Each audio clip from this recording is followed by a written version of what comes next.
Nesse vídeo eu vou te falar para que serve esse anel aqui, que tem no núcleo da maior parte dos contadores. Apesar de ele ser extremamente simples, ele tem uma função importante, eu vou explicar e demonstrar também durante esse vídeo. Eu sempre achei que a função era para segurar essas chapas aqui, né? Mas nem faria sentido porque tem rebites aqui embaixo também e apenas uma parte do núcleo tem esses anéis. Com o tempo eu fui descobrir que esse anel ele tem outra função que não é mecânica e sim eletromagnética. Para entender o funcionamento desse anel, é necessário entender o funcionamento do contador.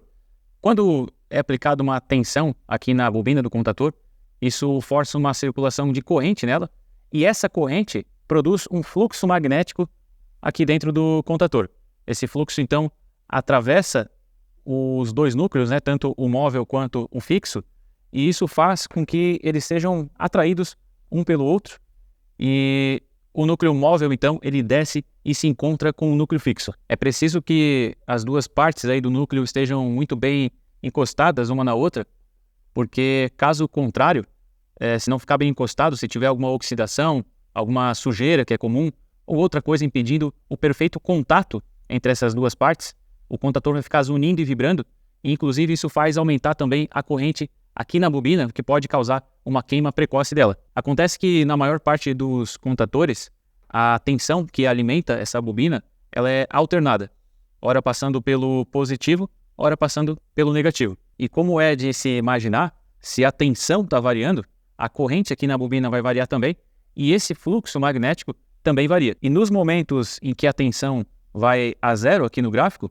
a corrente vai a zero também, e a força eletromagnética tende a zero da mesma maneira. Se a força de atração do núcleo móvel pelo núcleo fixo for menor do que a força da mola que faz esses dois ficarem afastados, seria natural que essa mola empurrasse o núcleo móvel de volta para cima, afastando ele do núcleo fixo. Então isso causaria uma trepidação, né? Já que essa alternância aqui da polaridade da tensão, essa passagem pelo zero, ela acontece muito rapidamente, e esse movimento para cima e para baixo, ele iria acontecer com uma velocidade muito rápida também, causando uma trepidação aqui no contador. E apesar da nossa frequência aqui no Brasil ser de 60 Hz, ou seja, 60 ciclos por segundo, né? A passagem aqui pelo zero, ela acontece 120 vezes por segundo. O ciclo completo corresponde à passagem pelo positivo e pelo negativo. Isso aqui é um ciclo. E Hertz é ciclo por segundo. Então, se nós temos 60 Hz, são 60 ciclos completos por segundo.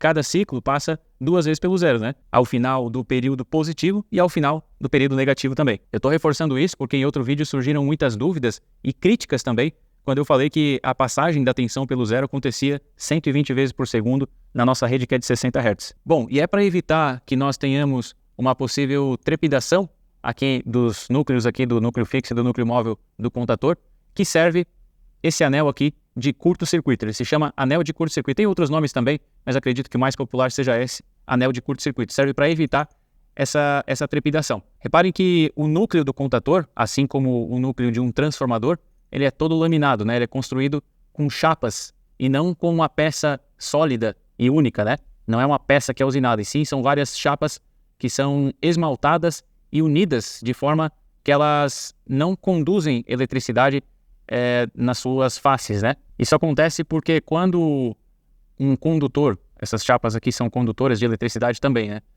E quando um condutor ele é atravessado por um campo magnético, que é o que acontece no contador, né?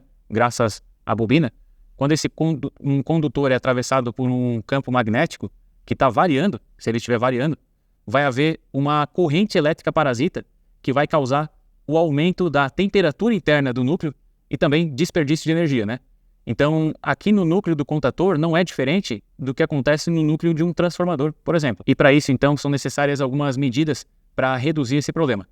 Uma dessas medidas é dividir esse núcleo, então, em várias chapas, né, que são envernizadas e elas ficam isoladas entre si. Essas chapas aqui, elas permitem o fluxo magnético, porque elas estão no sentido do fluxo, né?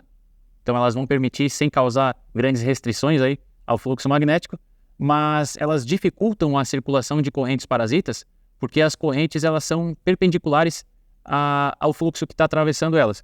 Então, se o fluxo é nesse sentido, a corrente ela vai estar nesse sentido, mas ela vai acabar ficando restrita, então, a essas chapinhas mais finas, ela não vai conseguir ter uma circulação por completo dentro desse núcleo, e isso acaba mitigando então um pouco esse problema de correntes parasitas. Só que apesar da corrente parasita ser um problema, tem uma corrente que é desejada, e é justamente a corrente induzida nesse anel aqui de curto-circuito.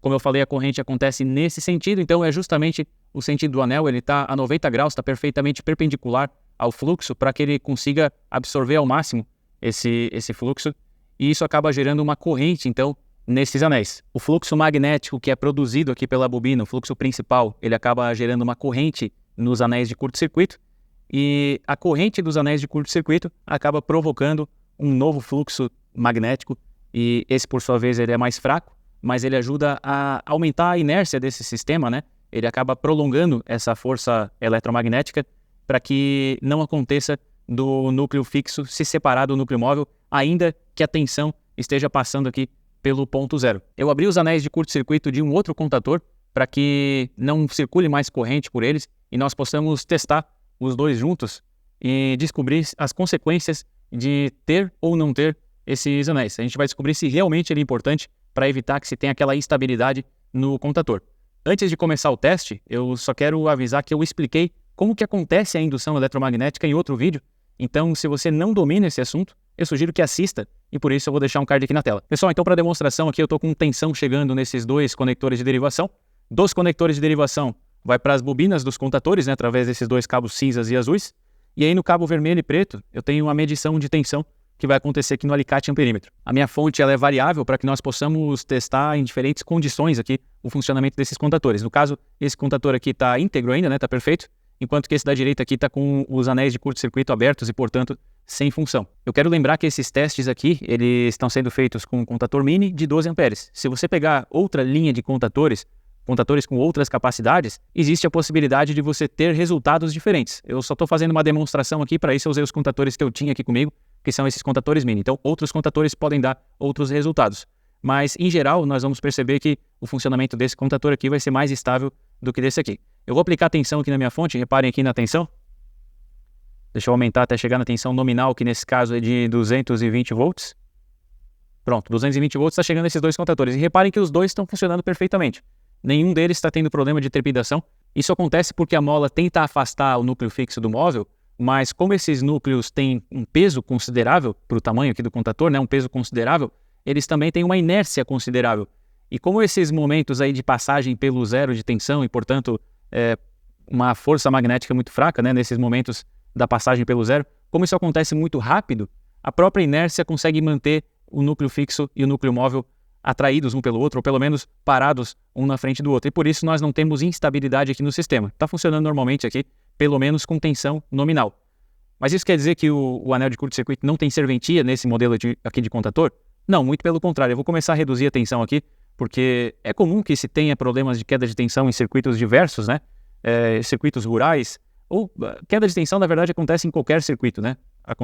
Só que em muitos casos ela não tem um nível suficiente para causar problemas. Geralmente ela está controlada, mas queda de tensão existe em qualquer circuito.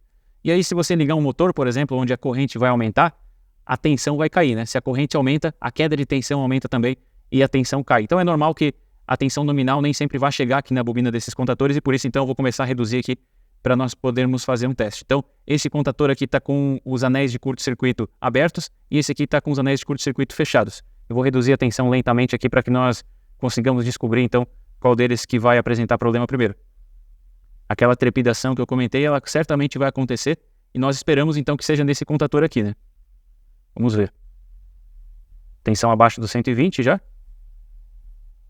Vou devagarzinho agora que eles começaram a fazer barulho. Eu não sei na verdade qual dos dois, mas acredito que seja esse aqui. Ó, já desligou. Enquanto que esse aqui ainda está ligado com 102 volts, menos da metade da tensão nominal. Esse aqui já desligou. Então eu vou aumentar de novo a tensão aqui para que ele não queime, né? Como eu falei, essa trepidação ela aumenta a corrente da bobina e pode acabar queimando a bobina, então não é o que eu desejo. Mas foi possível ver então que esse contator aqui com o anel de curto-circuito aberto, ele tende a desligar primeiro e tende a ficar mais suscetível à instabilidade, a vibrações, a zunido, a trepidação. Então é para isso que serve o anel de curto-circuito. Ele serve para estabilizar o contator de corrente alternada. Se você for olhar um contator de corrente contínua, ele não vai ter esse anel, justamente porque não é necessário. Tensão ela é contínua, então o fluxo é contínuo e a força eletromagnética exercida nos núcleos, né, ela vai ser contínua também. Se você aprendeu alguma coisa com esse vídeo, por favor, deixa o seu like, porque isso nos permite continuar gravando aqui para o canal. E se gosta desse tipo de conteúdo, se inscreve e ativa o sino para receber as notificações e ficar por dentro aí de tudo.